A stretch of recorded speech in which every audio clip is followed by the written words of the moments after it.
ओम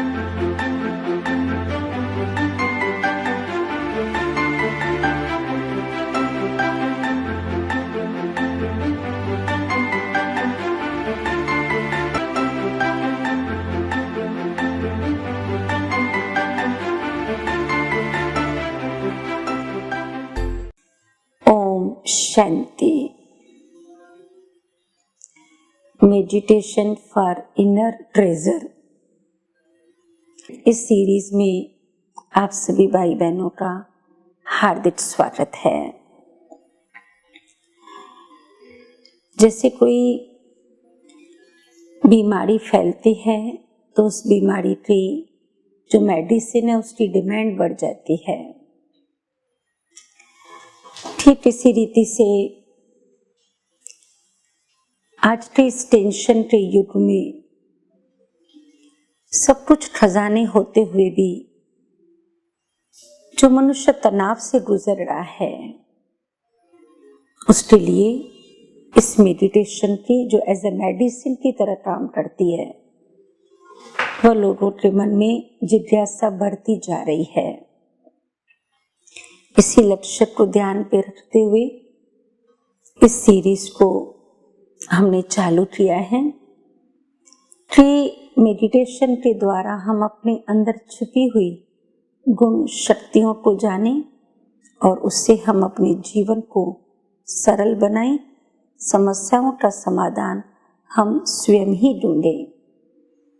तो एक बहुत ही अद्भुत कहानी जो जीवन के सफलता का राज खोलने वाली वो आज आपके साथ शेयर कर रहे हैं। एक बहुत ही अमीर व्यक्ति किसी काम से बाहर जा रहा था। रास्ते में अचानक उसकी गाड़ी खराब हो गई। उसे एक जरूरी काम से पहुंचना था तो गाड़ी एक साइड कर दिया और सोचने लगा कि अब मैं कैसे उस स्थान पे पहुंचूं। तो उसने देखा कि एक वृक्ष के नीचे एक रिक्शा खड़ी है। वो गाड़ी से जहाँ पे उसकी गाड़ी खड़ी थी वहां से वो उस रिक्शा तक पहुंचा। तो क्या देखा, जो रिक्शा चालक है वह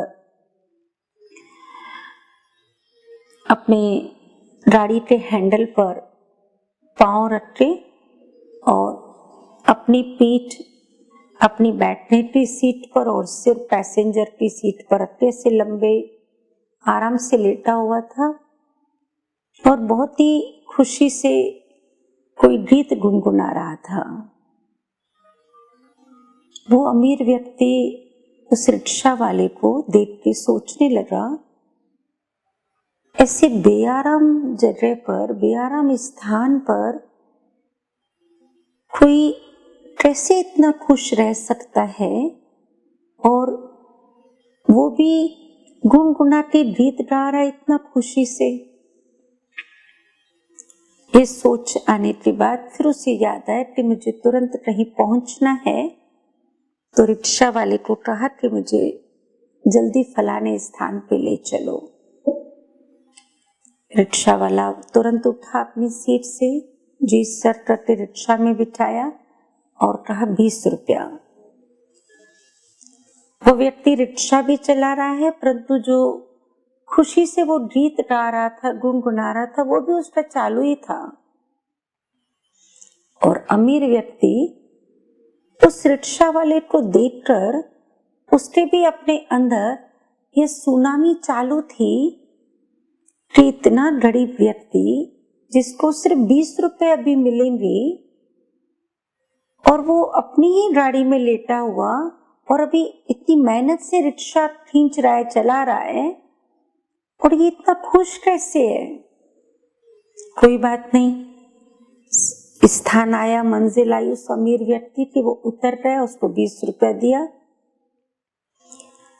वो व्यक्ति अपना काम पूरा करने के बाद अमीर व्यक्ति, उसका ये सोच, ये विचार स्टॉप नहीं हो रहा था। बार बार रिक्शा वाले का खुशनुमा चेहरा, गुनगुनाता हुआ, गीत गाता हुआ वो उसके नजरों के सामने से हट नहीं रहा था। उसने रात्रि को उसे अपने पास बुलाया, ये कहकर कि आपने समय पर मुझे साथ दिया, मेरी गाड़ी खराब हुई और आपने मुझे पहुंचाया। तो उसको अपने पास बुलाया और कहा कि आज आप यहाँ पर ही खाना खाओ। उस व्यक्ति ने खाना खाया। उस अमीर व्यक्ति ने अपने नौकरों को कह दिया था कि इसको अच्छे से अच्छा खाना देना। अमीर व्यक्ति के मन में रिक्शा वाले की ये सब चाल चलन देखकर उसके अंदर ईर्ष्या बढ़ती जा रही थी। अंदर ही अंदर उसके अंदर जेलसी आ रही थी कि मेरे पास इतनी धन दौलत है, इतने महल गाड़ियां बंगले नौकर हैं, इतनी पोस्ट पोजीशन है, पर मैं खुश नहीं हूं। और ये रिक्शा चलाने वाला व्यक्ति जिसने 20 रुपया कमाया, ये इतना खुश है। मन में ईर्ष्या बढ़ती जा रही थी। ये समझने के लिए कि ये इतना खुश कैसे है, घर में बुलाया, नौकरों को बोला इसे अच्छी तरह से खाना खिलाओ, अच्छी अच्छी चीजें, पनीर की सब्जी, सूप, गुलाब जामुन, समोसे, सब व्यंजन टेबल पर बिठा के उसे खाना खिलाया गया। परंतु हैरानी की बात ये कि उस रिक्शा वाले को वो सब खाना देखते हुए, खाना खाते हुए उसके चेहरे से, उसके बोलवाणी से कोई प्रतिक्रिया ही नहीं जा रही थी। अमीर व्यक्ति के एक्शन का कोई वो रिएक्शन ही नहीं दे रहा था। वह कुछ हैरानी से या आश्चर्य से, कुछ भी उसकी तरफ से वो रिएक्शन ही नहीं था, प्रतिक्रिया ही नहीं थी।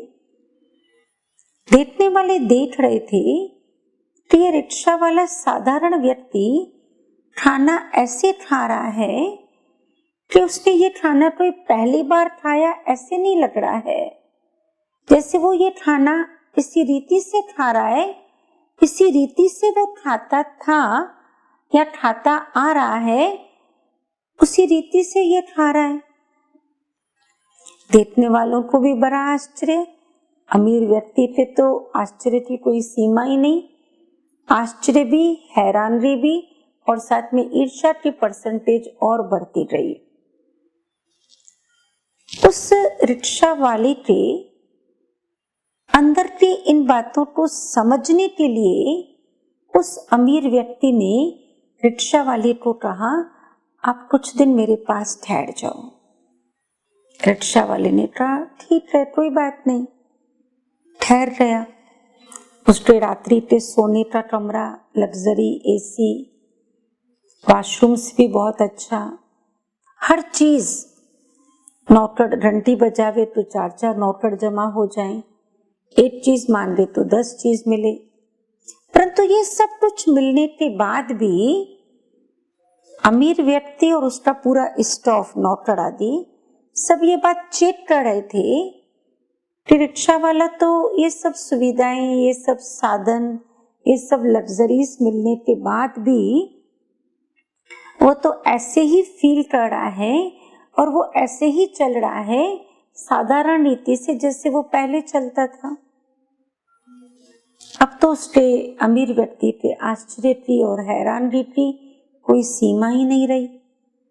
उसे समझ ही नहीं आ रहा था कि आखिर ये क्या बात है। सवेरा हुआ, 2-3 दिन तक इसी रीति से रिक्शा वाला उसके पास रहा, उसी रीति से उसकी मेहमान नवाजी होती रही, उसी रीति से उसको सब सुख सुविधाएं, साधन, नौकर चाकर सब कुछ दिए गए और वो व्यक्ति उसी रीति से गुनगुना रहा है जैसे वो रिक्शा में गीत गुनगुना रहा था, उसी साधारण रीति से चल रहा था जिस रीति से वो चलता। आखिर उस अमीर व्यक्ति का सब्र टूटा। उसने रिक्शा वाले को बुलाया और कहा, कैसे भैया, तुम ठीक हो, तुम खुश हो? उसने कहा, हाँ सर, मैं खुश हूं। फिर पूछा, तुम आराम में हो? उसने कहा सर मैं बिल्कुल आराम में हूं। ये दोनों जवाब मिलने के बाद फिर अमीर व्यक्ति ने देखा कि ये तो कोई भी एक्सप्रेशन ही नहीं दे रहा है। मेरे इतने अच्छे बंगलों में आके इतने अच्छे व्यंजन खाने के बाद भी मैंने रिक्शा में इससे बात किया था, उसी रीति से ये जवाब दे रहा है। उसने तुरंत अपने सेक्रेटरी को बुलाया और बुला के कहा इस रिक्शा वाले को अपने स्थान पर छोड़ कर आओ। ये वहां जाएगा तो यहाँ पर जो इसने 2-3 दिन इतनी बेहतरीन जिंदगी बिताई है, तो उस स्थान पर जाने के बाद इसको वह जिंदगी याद आएगी। जो यहाँ पर अच्छा खाना पीना रहना लग्जरी लाइफ, इसे अपने स्थान पर छोड़ कर आओ और उसे ये कहो कि जब आपको यहाँ पर खास कोई आराम नहीं, खास कोई विशेष खुशी नहीं, तो हमारे सर ने कहा है आप अपने स्थान पर जाओ। सेक्रेटरी ने वही बातें जाके रिक्शा वाले को कहा तो सर ने कहा है अभी आप अपने स्थान पर ही जाओ। उसने कहा ठीक है, जैसे आपको अच्छा लगे, जैसे आप चाहें। सेक्रेटरी ने उसको उसके स्थान पर पहुंचा दिया जहां पर उसकी रिक्शा खड़ी थी। परंतु वो अमीर व्यक्ति अपनी गाड़ी में बैठा हुआ कांच नीचे करके देखने लगा कि अब देखें ये अपनी रिक्शा पर पहुंचने के बाद इसका फिर क्या रिएक्शन आता है। जैसे ही वो रिक्शा वाला अपनी रिक्शा के पास पहुंचा, उसने अपनी सीट उठाई, सीट के नीचे जो सफाई का कपड़ा पड़ा था वो उठाया। जो 2-3 दिन रिक्शा नहीं चलाई थी तो उसे साफ किया, उसकी डस्टिंग किया और फिर वो अपनी रिक्शा में बैठ के वैसे गीत गुनगुनाने लगा। अब अमीर व्यक्ति को समझ में नहीं आया कि पहले जब वो रिक्शा में था तो भी ऐसा ही खुश और गुनगुना रहा था। मैं उसे 2-3 दिन बंगले में लाया, इतनी सब सुविधाएं दिया तो भी वो वैसे ही, और अब वापस मैंने उसे रिक्शा में भेजा तो भी ये वैसे ही। तो अपने सेक्रेटरी से पूछा भाई ये तो मुझे समझ में नहीं आया कि आखिर रिक्शा वाले का चक्कर क्या है, जो ये कुछ भी हमारे तरफ से जो इसे इतनी सैल्वेशन, इतनी मेहमान नवाजी, इतना बढ़ावा दे रहे हैं, उसका वो कोई रिएक्शन ही नहीं दे रहा है। तो सेक्रेटरी ने कहा सर यही कामयाब व्यक्ति की पहचान है। जो जीवन में सफल व्यक्ति होते हैं वो इसी रीति से ही दिखते हैं। रिक्शा वाला वर्तमान में जी रहा है, वर्तमान को एंजॉय कर रहा है, वर्तमान में वो जिस स्थिति में है वो उसका सुख ले रहा है। भविष्य में मेरे दिन बहुत अच्छे हो जाएं और अब मेरे कम अच्छे दिन हैं, ये सोच के वो वर्तमान को खराब नहीं कर रहा है। भविष्य में अगर उसके अच्छे दिन आएंगे तो उन दिनों को भी वो एंजॉय करेगा। अगर इससे भी बुरे दिन आ गए तो उस परिस्थिति में भी वह अपने आप को सेट कर सकता है। मेरे हिसाब से यह कामयाब व्यक्ति की, सफल व्यक्ति की पहचान है। यह सुनकर अमीर व्यक्ति को उसकी अंदर की चेतना जो है वो जाग पड़ी और समझा कि पैसा, सुख, सुविधाएं ये जीवन की सफलता नहीं। हर परिस्थिति में खुश रहना, हर समय अपने आप को खुश रखना, यही जीवन की सबसे बड़ी सफलता है। सुना सभी भाई बहनों ने? आप सभी को ये कहानी कैसे लगी? इस कहानी के पीछे क्या संदेश है? हमारी खुशी किस पर आधारित हो? पैसे पर, पोस्ट पर, पोजीशन पर, किस पर आधारित हो? यह कहानी का संदेश है कि सफलता जहां पर हम खुश हैं, जिस घड़ी हम खुश रहते हैं, हर काम हम खुशी से करते हैं, जीवन में आई हुई हर परिस्थिति को हम खुशी से पास करते हैं, वास्तव में वही जीवन की सफलता है। तो ये कहानी का मोरल भी यही है, जीवन की सफलता हमारी खुशी में ही समाई हुई है।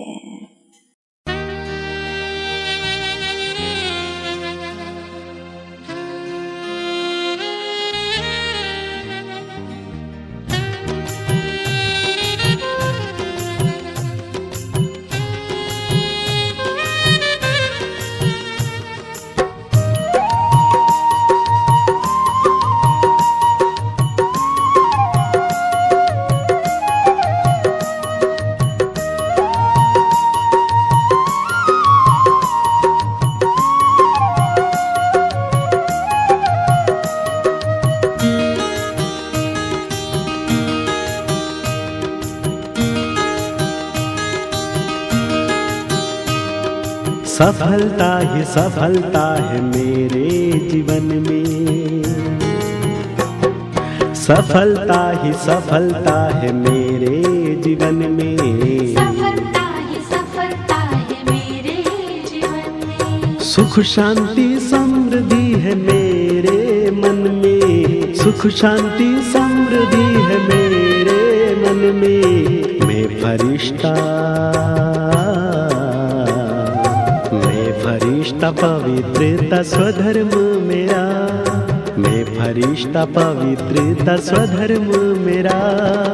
आनंद ही आनंद है सागर की तरह, आनंद ही आनंद है सागर की तरह। सफलता है मेरे जीवन में, सफलता है मेरे जीवन में।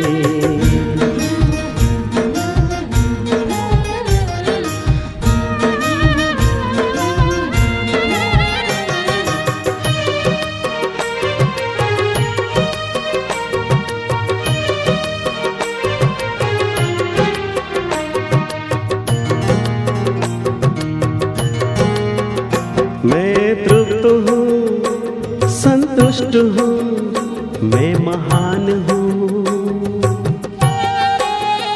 खुशनसीब में संपन्न हूँ, धनवान हूँ, मैं शांत हूँ, खुशनुमा हूँ, गुणवान हूँ। सिद्धि का सिद्धांत है मेरी सांसों में, मैं फरिश्ता पवित्रता स्वधर्म मेरा। आनंद ही आनंद है सागर की तरह, आनंद ही आनंद है सागर की तरह। सफलता है मेरे जीवन। ये जो भी हम सबने कहानी सुनी और इस कहानी का जो मोरल है, हम थोड़ा सा इसको आध्यात्मिकता की ओर ले जाते हैं, क्योंकि स्पिरिचुअलिटी हमारी मान्यताओं को रेक्टिफाई करती है। हमने अपनी जीवन यात्रा में सक्सेस के बहुत सारे बिलीव्स बना दिए हैं। जैसे एग्जाम्पल, मैं स्टूडेंट हूं, तो एक स्टूडेंट क्या सोचता है, ज्यादा मार्क्स लेना, ज्यादा स्कोर लेना, फर्स्ट एंड फर्स्ट नंबर आना, ये मेरी लाइफ का सक्सेस है। एक बिजनेसमैन, एक इंडस्ट्रियलिस्ट है, वो अपने लाइफ की सक्सेस किसमें समझता है, पिछले साल इतना टर्नओवर था, इस साल इतना टर्नओवर होना चाहिए। वो अपने कंपनी में, अपने बिजनेस में बेनिफिट होना, उसे वो सक्सेस समझते हैं। एक कोई कंपनी, कोई इंस्टीट्यूशन का ओनर है, मैनेजर है कंपनी का, उसकी सक्सेस की मीनिंग अपनी है। हमने सक्सेस को बहुत सारी बातों से जोड़ लिया है। मनी, पैसा, अचीवमेंट्स, उपलब्धियां, गोल्स, पोस्ट, पोजीशन, नाम, मान, शान, इन सबको प्राप्त करना हम समझते हैं ये सक्सेस है। थोड़ा सा विचार करें, जैसे स्टूडेंट का मिसाल दिया, बिजनेसमैन का मिसाल दिया, कोई फिल्म अभिनेता है, फिल्म हिट गई, हमने सक्सेस को इन सब बातों से जोड़ा है।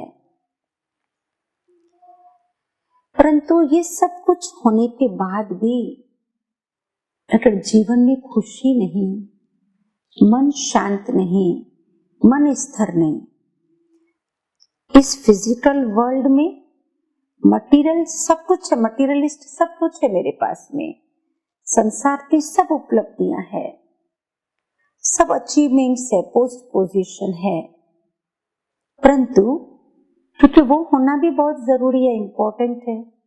ऐसे नहीं कि स्टूडेंट मेहनत करके अच्छी रिजल्ट ना लाए या एक फिल्म अभिनय अपना अच्छा परफॉर्मेंस देके फिल्म हिट ना करे, परंतु ये सब कुछ होने के बाद भी अगर जीवन में खुशी नहीं है, शांति नहीं है, रिश्ते और संबंध अच्छे नहीं हैं, तो क्या उसे जीवन की सफलता कहेंगे? अगर मन में शांति है,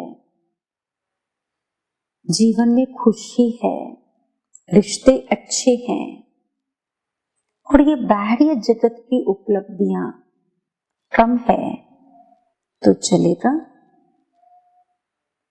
थोड़ा सा हमें यहाँ पर डीपली सक्सेस की मीनिंग को समझना होगा कि सक्सेस रोल में चाहिए, रोल को चाहिए या सोल को चाहिए।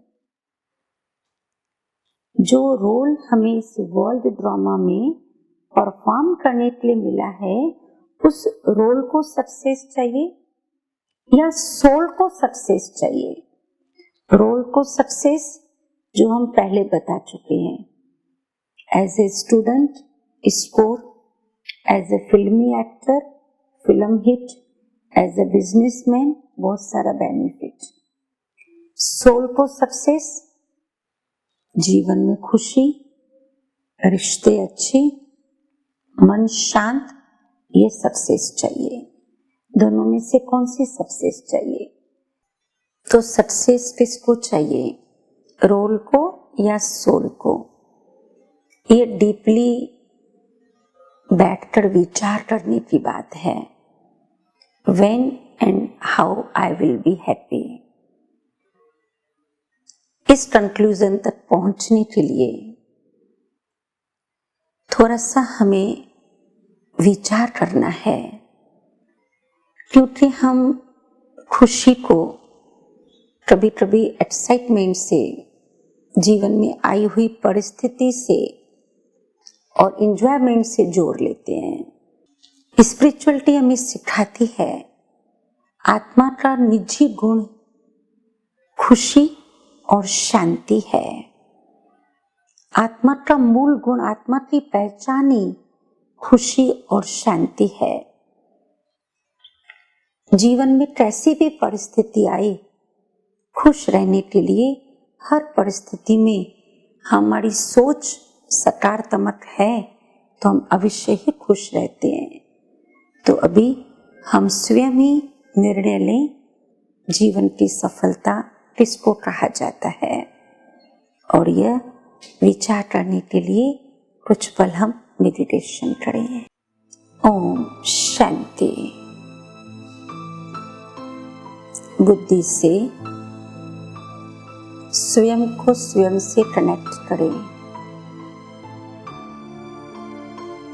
आपकी अपने प्रति क्या मान्यता है? आप कौन हो? अपने आप को झिंझोरें इस प्रश्न से। क्या आप पैसा हो, पोस्ट हो, पोजीशन हो, रोल हो, गोल हो, अचीवमेंट हो, या आप एक स्पिरिचुअल एनर्जी हो? सफलता किसको चाहिए? स्पिरिचुअल एनर्जी अर्थात मुझ आत्मा को, या इन बैरियर लेवल्स को? अपने आप को श्रेष्ठ चिंतन दें। मैं ईश्वरीय संतान हूँ।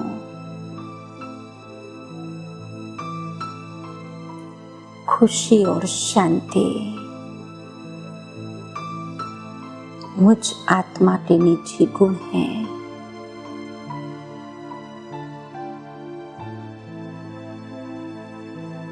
मेरा चित्त शांत है, मन स्थिर है। मैं सफलता का सितारा हूँ। मैं हर कार्य शक्तिशाली मन से खुशी से करता हूँ। पढ़ाई करना, घर संभालना, बिजनेस देखना,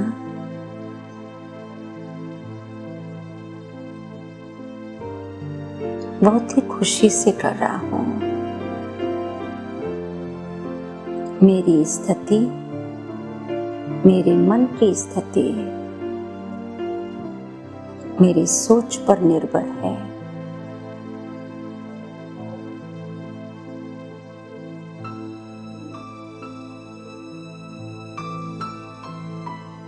और मेरी सोच सिर्फ मेरे हाथ में है। मैं खुश हूँ क्योंकि मेरी सोच सकारात्मक है।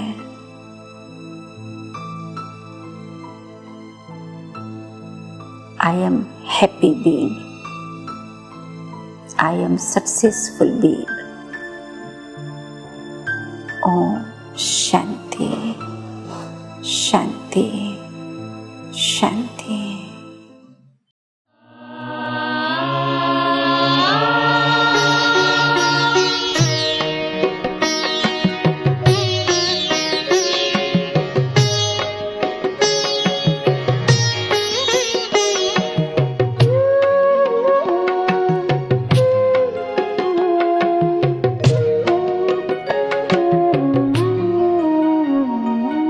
सद्गुण अवगुण के कारण कोई हीरा है, कोई पत्थर है। सद्गुण अवगुण के कारण कोई हीरा है, कोई पत्थर है।